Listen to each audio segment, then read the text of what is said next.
La pluie s'abattait sur les toits de tuiles rouges de Barcelone comme une malédiction divine, transformant les ruelles étroites du quartier gothique en un labyrinthe d'ombres luisantes. Émilie trébucha sur le seuil de l'appartement familial, ses escarpins claquant contre le carrelage usé, et hurla d'une voix brisée, « Papa! Comment as-tu pu me laisser ça ?» Le journal froissé dans sa main, daté d'il y a 20 ans, portait en encre noire les mots qui avaient fissuré son monde, une lettre de transition, un adieu déguisé en legs. Dans le silence qui suivit, un parfum de jasmin fané s'éleva du tiroir entrouvert, rappelant que les secrets, même enterrés sous les pavés de la Rambla, finissent toujours par refleurir. Émilie avait 32 ans. Une silhouette fine taillée par des années de danse flamenco dans les tableaux enfumés de la ville. Mais ce soir-là, elle se sentait comme une poupée de chiffon abandonnée sous l'orage. Née à Paris d'un père français et d'une mère catalane, elle avait fui la rigidité des boulevards haussmanniens pour l'effervescence chaotique de Barcelone, où les gaudis tordus semblaient murmurer des promesses de liberté. Pourtant, la liberté avait toujours été une illusion pour elle. Son père, Henri, un ancien professeur de littérature à la Sorbonne, s'était exilé ici après la mort de sa femme, emportant avec lui des valises pleines de livres jaunis et de regrets inavoués. Il avait élevé Émilie seule, dans cet appartement aux murs tapissés de posters de Picasso et de photographies floues de la Costa Brava, lui apprenant à savourer le vin rouge comme un amant volage et à lire Baudelaire comme une prière païenne. Mais Henri n'avait jamais parlé de lui-même, de cette ombre qui le rongeait depuis l'enfance. Le journal n'était pas un simple papier, c'était un testament. Émilie l'avait trouvé par hasard, en vidant les cartons empilés dans le grenier après l'enterrement. Son père était mort 2 semaines plus tôt d'un infarctus discret, comme s'il avait choisi de s'effacer sans fanfare. La lettre, pliée en 4 dans une enveloppe cachetée d'un seau en cire rouge, un cœur transpercé d'une flèche. Ironie du sort, décrivait son coming out trans. Un secret qu'il avait porté comme un corset trop serré toute sa vie. Ma chère Émilie, écrivait-il d'une plume élégante, presque calligraphique. Je ne suis pas l'homme que tu as connu. Je suis Élise. Ou du moins je l'ai toujours été dans l'ombre de mon âme.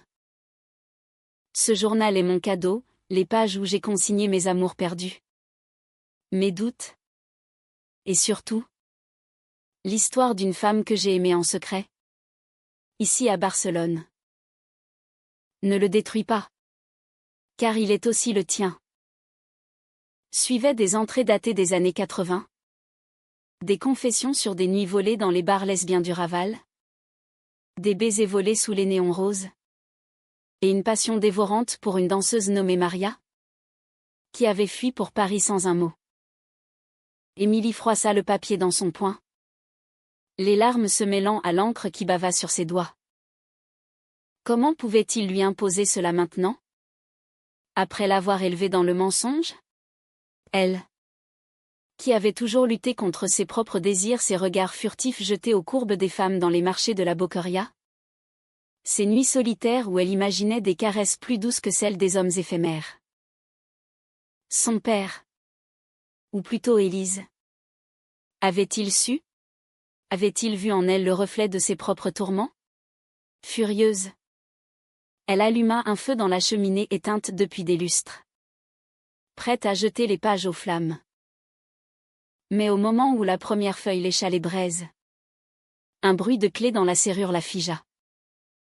Coralie entra comme un tourbillon, son imperméable dégoulinant sur le paillasson, ses cheveux noirs collés en mèches rebelles sur son front pâle. À 35 ans, elle était la meilleure amie d'Émilie depuis leur rencontre fortuite dans un atelier de poterie à Gracia. 5 ans plus tôt. Catalane pure souche, avec des yeux d'ambre qui semblaient capturer la lumière des mosaïques de Gaudí. Coralie était professeure de littérature à l'Université de Barcelone, spécialisée en poésie romantique française. Elle avait un rire qui faisait vibrer les vitraux des églises oubliées. Et une façon de toucher l'épaule d'Émilie qui la faisait frissonner comme une brise de Mistral. Ce soir-là, elle portait un bouquet de roses thé, cueilli dans le jardin secret de sa grand-mère à Sitges, et un regard inquiet qui balaya la pièce. Émilie? Mon Dieu! Qu'est-ce qui se passe? Tu as l'air d'un fantôme. Sa voix, chaude comme un ryoya millésimé, trancha le silence. Elle posa les fleurs sur la table basse, encombrée de tasses à café froides et de carnets à moitié remplis de croquis de danse inachevés. Émilie, encore accroupie devant le foyer, leva les yeux, le journal pendant mollement de sa main comme un serpent mort. C'est lui. Papa.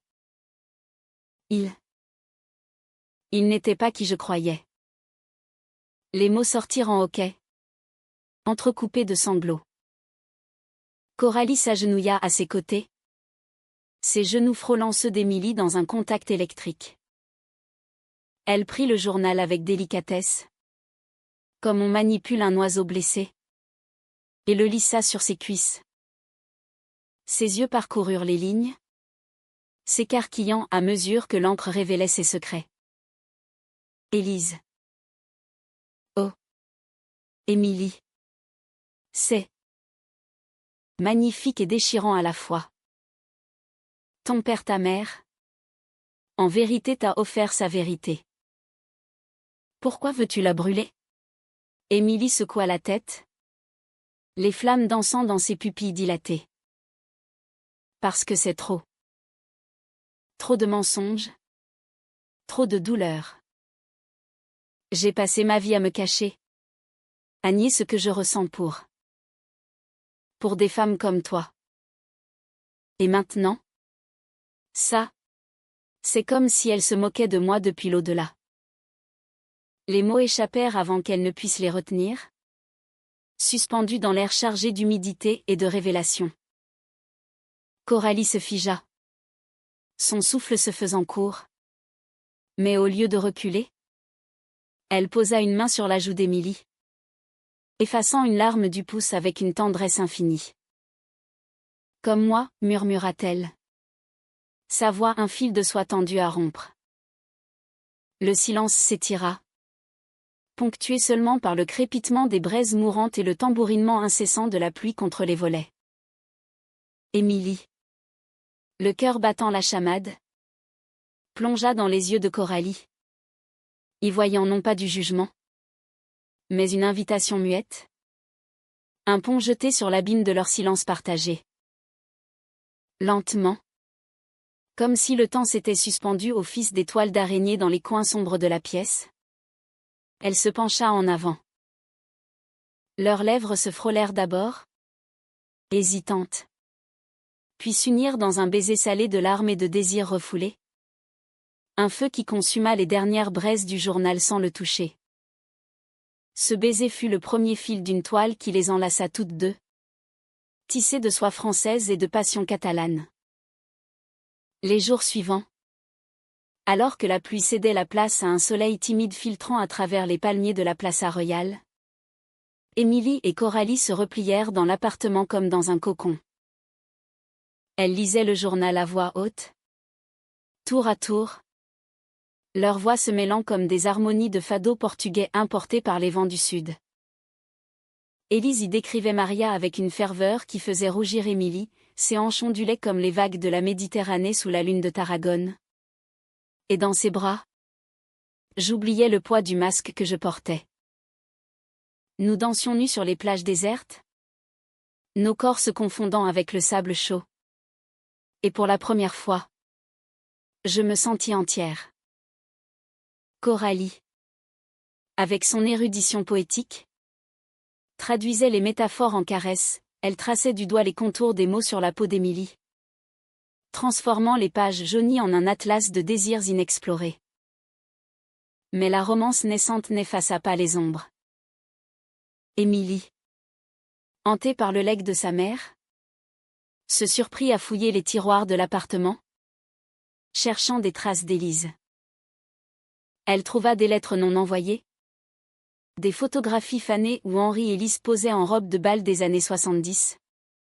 Les cheveux courts et les yeux pétillants de défi. Et puis, un jour, une adresse griffonnée au dos d'une carte postale de Paris, Maria Laurent, rue des Roses, Montmartre. Le cœur d'Émilie s'emballa.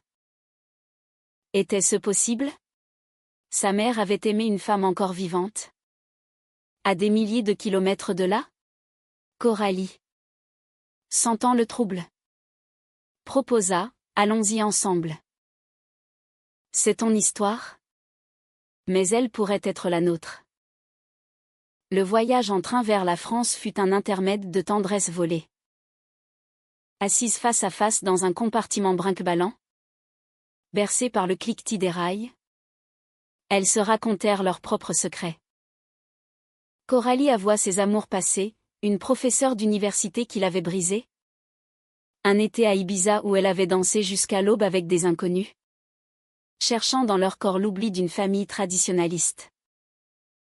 Émilie, à son tour, parla de ses nuits solitaires dans les clubs de salsa du Born, où elle effleurait des épaules nues sans oser plus. J'avais peur d'être comme elle, murmura-t-elle en désignant le journal posé entre elles comme un talisman. Peur d'aimer si fort que ça me détruirait.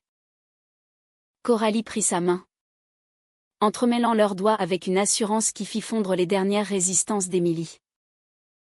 L'amour ne détruit pas, ma chérie. Il reconstruit, pierre par pierre, comme la Sagrada Familia.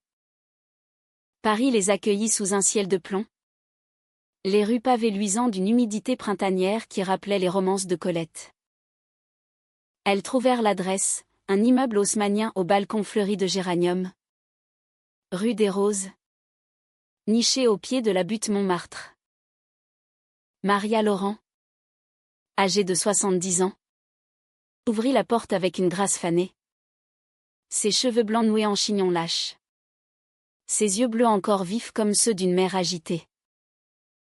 Elle reconnut Élise dans le visage d'Émilie immédiatement, un sanglot étouffé lui échappant. La fille d'Élise. Mon Dieu! Vous lui ressemblez tant. Entrez. Entrez. Le salon était un sanctuaire de souvenirs, des toiles abstraites signées d'une main tremblante, des vinyles de Piaf rayés par l'usure, et un portrait d'Élise jeune, radieuse en robe fleurie, accroché au-dessus de la cheminée. Maria raconta tout, leur rencontre dans un café lesbien du Marais en 1982, les nuits passionnées à Barcelone où Élise, encore Henri, se délestait de son armure masculine pour danser en talons hauts sur les terrasses de la Barceloneta. Elle m'aimait d'un amour pur? Fou, confia Maria, les larmes perlant sur ses joues ridées. Mais la peur l'a emporté. La société, la famille. Elle est rentrée en France, a repris le rôle du père exemplaire. Elle m'a écrit une fois, pour dire adieu. Je n'ai jamais su pour vous. Sa fille. Émilie, serrant la main de Coralie sous la table basse, sentit une vague de gratitude et de rage se mêler. Gratitude pour cet amour qui avait donné naissance à sa propre sensibilité. Rage pour les années volées. Maria, sentant la tourmente, sortit une boîte en velours. Élise m'a laissé ça pour elle-même? Au cas où. Mais je pense que c'est pour vous. À l'intérieur, un médaillon en or gravé d'un entrelacs de vigne, contenant une mèche de cheveux noirs, ceux de Maria et une miniature d'Émilie bébé, photographiée par Élise. Elle vous aimait plus que tout? Murmura Maria. Et elle savait que vous trouveriez votre chemin. Le retour à Barcelone fut teinté d'une mélancolie douce, comme un vinasse après un festin. Émilie et Coralie s'installèrent dans l'appartement, transformant la chambre d'Émilie en un atelier partagé, des toiles vierges pour les croquis de danse d'Émilie. Des piles de livres pour les analyses poétiques de Coralie. Leur nuit devinrent un poème vivant. Leur corps s'entremêlant sous les draps de lin avec une urgence qui effaçait les fantômes. Pourtant, le doute s'insinua. Sournois comme la brume du matin sur l'Exemple. Fin de la première partie, environ 1000 mots. Continuité dans la partie suivante. Le doute prit racine un après-midi d'été. Alors que la chaleur accablante de juillet enveloppait Barcelone d'un voile de sieste paresseuse. Émilie, en répétition dans un tableau du Poble Sec, avait surpris un regard de trop entre Coralie et une nouvelle venue, Sofia. Une chorégraphe argentine aux courbes athlétiques et au sourire carnassier, qui dirigeait les auditions avec une assurance qui faisait rougir les danseuses. Sofia, 30 ans à peine, avait des cheveux auburn coupés courts, des tatouages de roses épineuses serpentant sur ses avant-bras, et une façon de corriger les pas qui frôlaient l'intime. Ce soir-là, de retour à l'appartement, Émilie trouva Coralie riant au téléphone. Sa voix basse et complice. Oui. Sofia. Le flamenco avec un twist moderne. C'est génial. On en reparle demain? Le cœur d'Émilie se serra comme un poing. Était-ce cela? L'amour? Une danse éphémère? Prête à s'évaporer au premier souffle contraire? Elle se rappela les mots d'Élise dans le journal. Maria était mon soleil.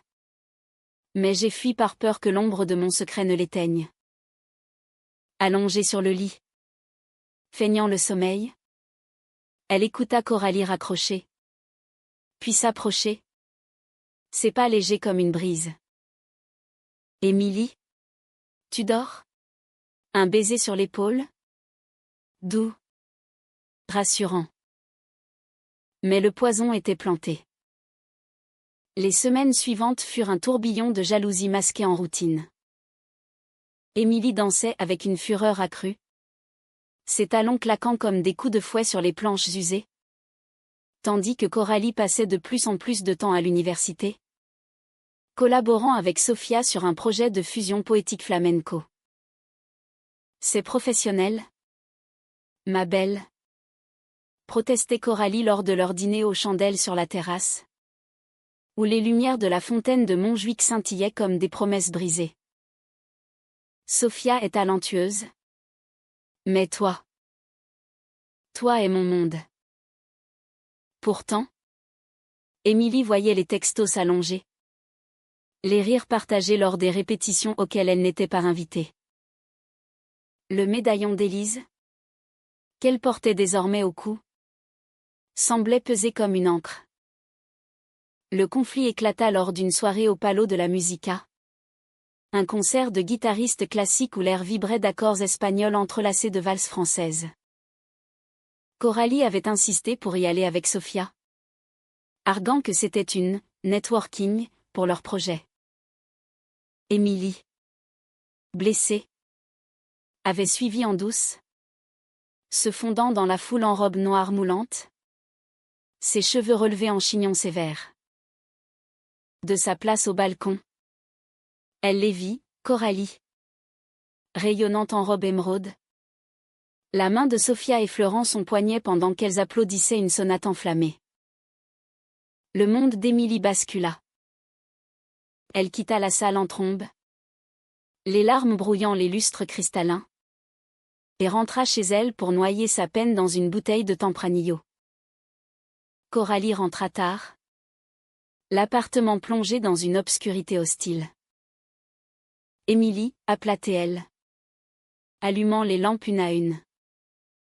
Elle la trouva recroquevillée sur le sol du salon. Le journal d'Élise ouvert à une page arrachée. La trahison n'est pas dans le corps de l'autre, mais dans nos peurs qui nous font voir des fantômes là où il n'y en a pas. Émilie se releva d'un bond, les yeux flamboyants. Trahison? C'est toi qui trahis. Avec Sofia. Tes regards, Tes touches. Je le vois. Coralie. Tout comme Élise a fui Maria par peur. Tu vas me fuir pour une jeunette sans bagage.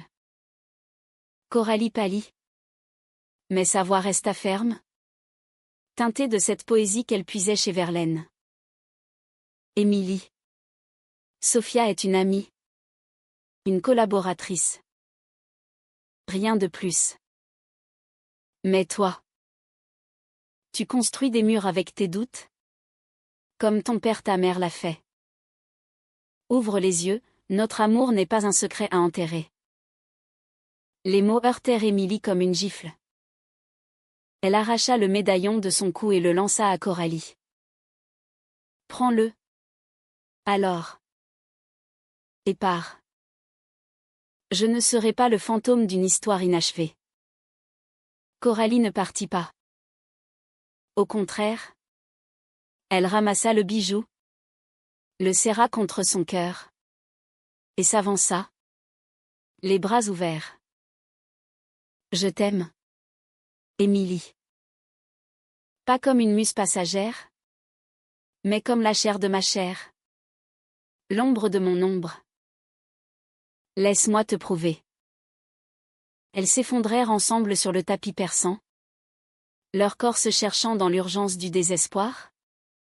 Des baisers qui mordaient et guérissaient à la fois. Cette nuit-là, sous les étoiles filtrant par les fenêtres ouvertes sur la nuit barcelonaise, elles firent l'amour avec une intensité qui balaya les ombres, leurs murmures se mêlant au chant lointain des ruelles. Mais la trêve fut fragile. Sophia, sentant la tension, invita Coralie à un week-end de retrait créatif à Cadaqués, sur la Costa Brava, pour boucler le projet. Coralie hésita. Consulta Émilie.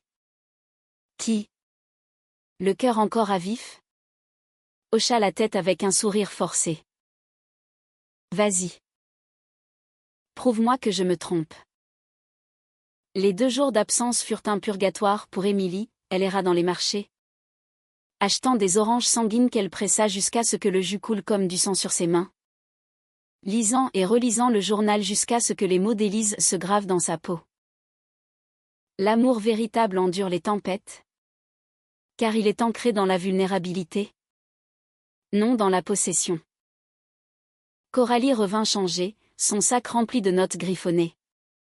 Mais son regard hanté. Sophia. Elle m'a embrassée, avoua-t-elle d'une voix brisée, alors qu'elle sirotait un café au lait sur le balcon au lever du soleil. Pas par amour, mais par curiosité. Par ce feu du projet qui nous consumait. J'ai reculé. Émilie. Parce que mon cœur est à toi. Mais j'ai trahi ta confiance en y allant seule. Le silence qui suivit fut un océan. Émilie. Les larmes coulant librement. Prit la main de Coralie. Et moi? J'ai trahi la mémoire d'Élise en doutant. Nous sommes toutes les 2 brisées. Mais ensemble. Nous pouvons nous recoller. Le pardon ne vint pas d'un coup, mais par couches. Comme une fresque se révélant sous la Restauration. Elles décidèrent de transformer le journal en un spectacle, un one-woman show mêlant danse, poésie et confession. Intitulé « Ombre d'Élise ». Émilie chorégraphierait les tourments intérieurs. Ses pas de flamenco évoquant les luttes d'identité, Coralie écrirait les monologues, inspirés des lettres de Maria. Sophia fut invitée comme consultante. Mais les frontières furent posées, amitié? Pas plus. La préparation fut un baume. Leur soirée remplie de rires et de vin. Leur corps se redécouvrant dans la lumière tamisée des répétitions. Pourtant, le vrai test survint lors de la première. Au titre-lieu, une salle intimiste aux murs de briques apparentes où les échos des applaudissements résonnaient comme des battements de cœur. Émilie.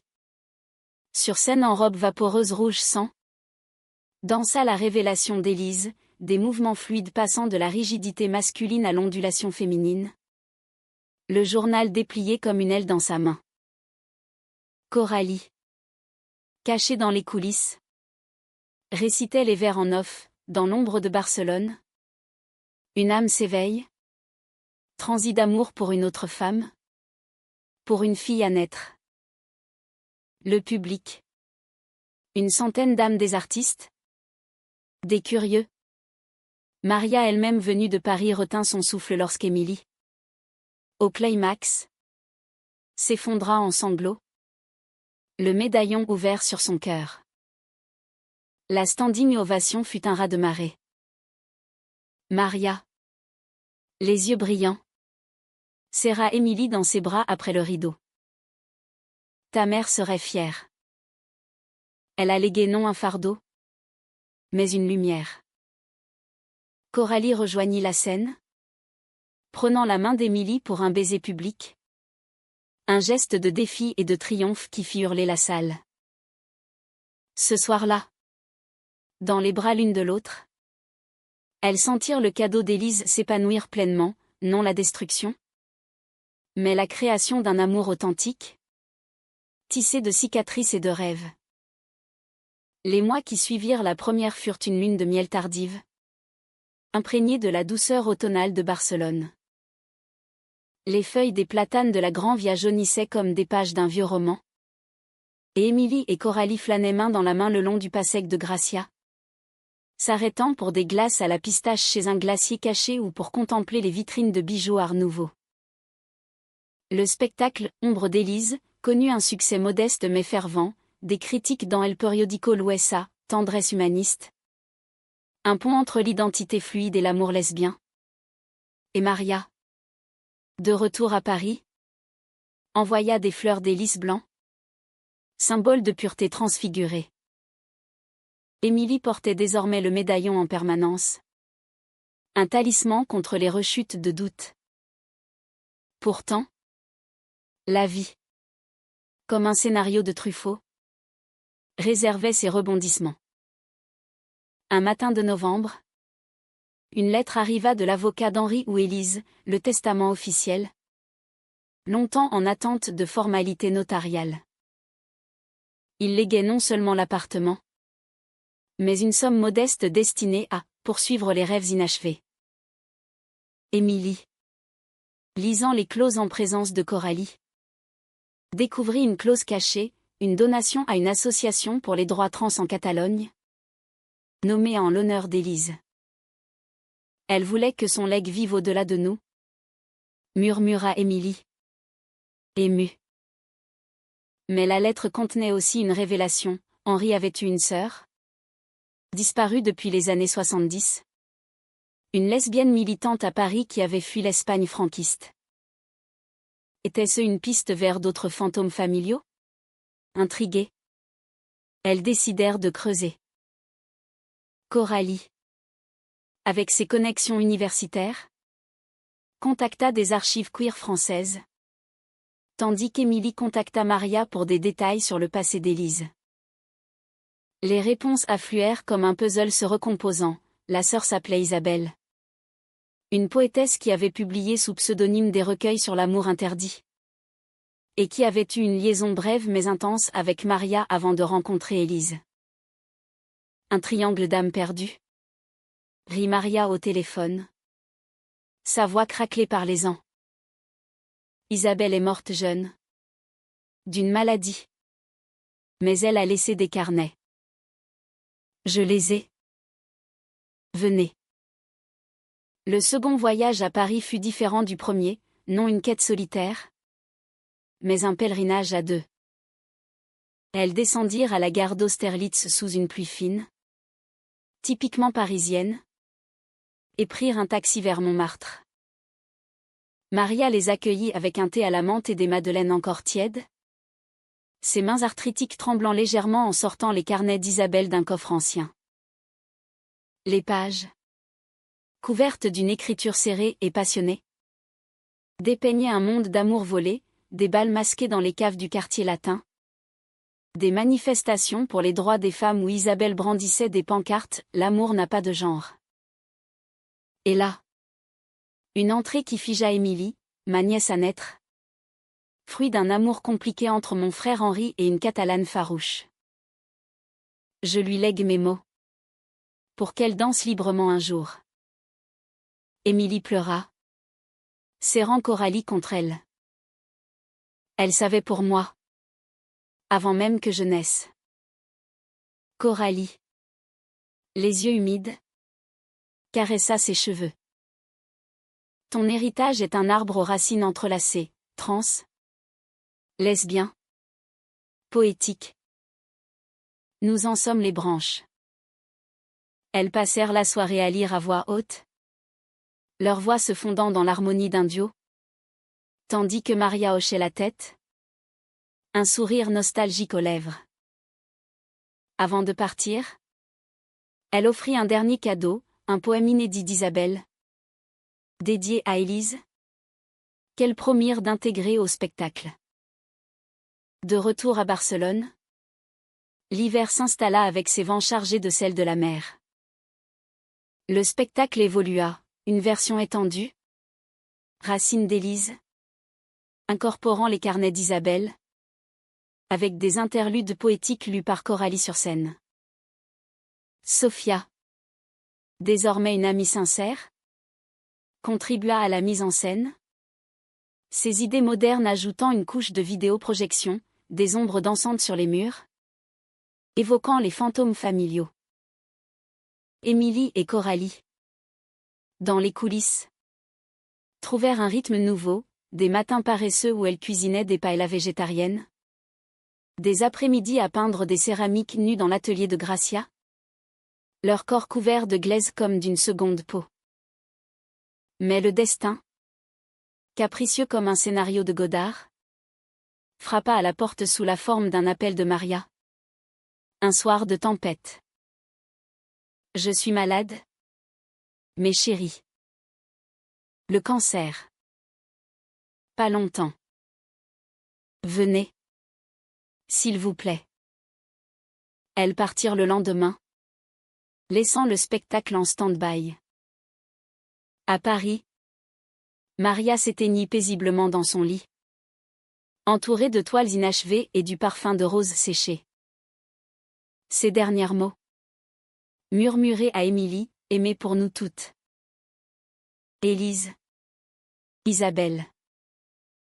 Et toi? Le médaillon, passé au cou de Maria pour ses derniers instants, revint à Émilie, enrichi d'une mèche blanche. Le deuil les unit plus profondément. À l'enterrement, sous la pluie battante du Père-Lachaise, Coralie prononça l'éloge, un poème hybride, français-catalan, célébrant les amours transgénérationnels.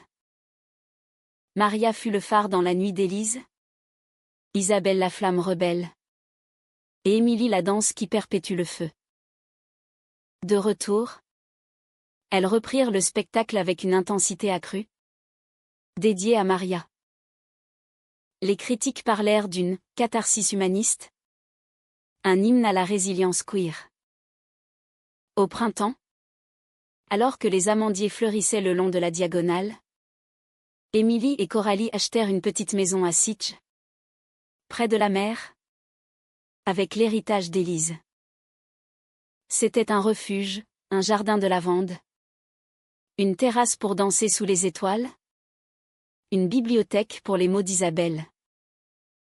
Là, un soir de juin, au son des vagues, Coralie s'agenouilla, un anneau simple en or gravé d'une vigne écho au médaillon à la main. Épouse-moi, Émilie. Pas pour les lois des hommes, mais pour les lois de nos cœurs. Émilie. Les yeux emplis de l'océan infini.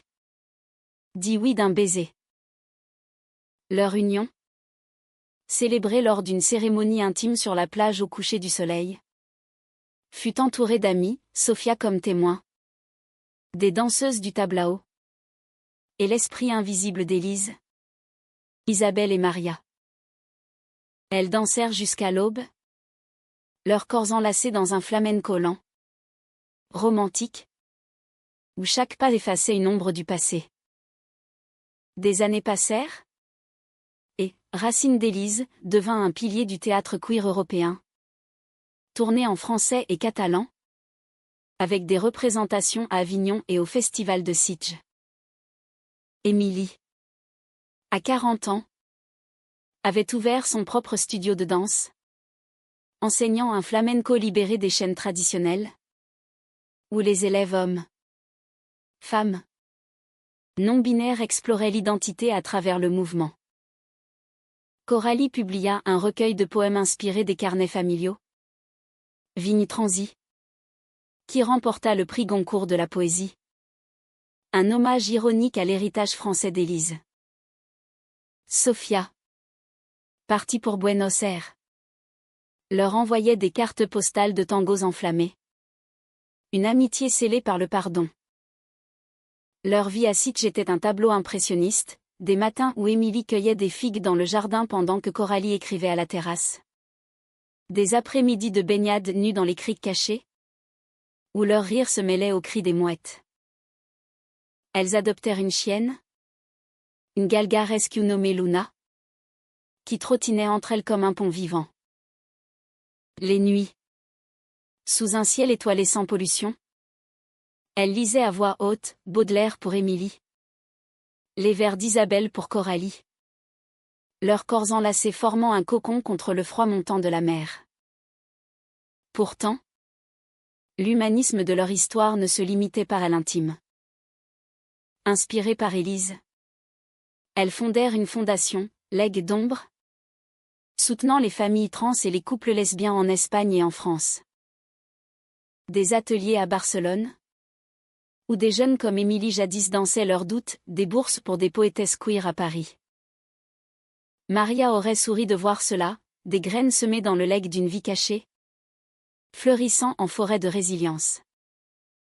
Un automne, 10 ans après le premier baiser, elles retournèrent à l'appartement de Barcelone pour une visite nostalgique. Les murs, loués à des artistes, portaient encore les échos, une fissure dans le plâtre comme une larme figée. Le parfum persistant de jasmin du grenier. Émilie, tenant le journal restauré page recollée avec soin, murmura, j'ai failli le détruire. Ce cadeau. Et toi? Notre amour. Coralie, les bras autour de sa taille, répondit, mais tu l'as sauvé. Comme Élise nous a sauvés. En osant écrire. Assises sur le balcon. Face à la Sagrada Familia inachevée, symbole parfait de leur vie en perpétuelle construction. Elles trinquèrent avec un verre de cava. Le soleil se couchait, peignant le ciel en teintes de rose et d'or. Et Luna jappa joyeusement à leurs pieds. Dans ce moment suspendu, Émilie sentit l'âme d'Élise les envelopper, non un fantôme, mais une présence bienveillante. Un amour transi qui avait traversé les mers et les générations pour les unir. Car au fond, le vrai cadeau n'était pas le journal, ni le médaillon, ni même les mots d'Isabelle. C'était la leçon, que l'amour, dans sa forme la plus pure trans, lesbien, filial n'est pas une possession, mais un legs à partager. Et dans ce partage, la destruction cède la place à l'éternité. Émilie embrassa Coralie. Leurs lèvres se scellant sous le vent salé. Et murmura, à nous. À elle. À demain. La vie continua. Un flamenco doux et inexorable. Où chaque pas était une déclaration d'humanité.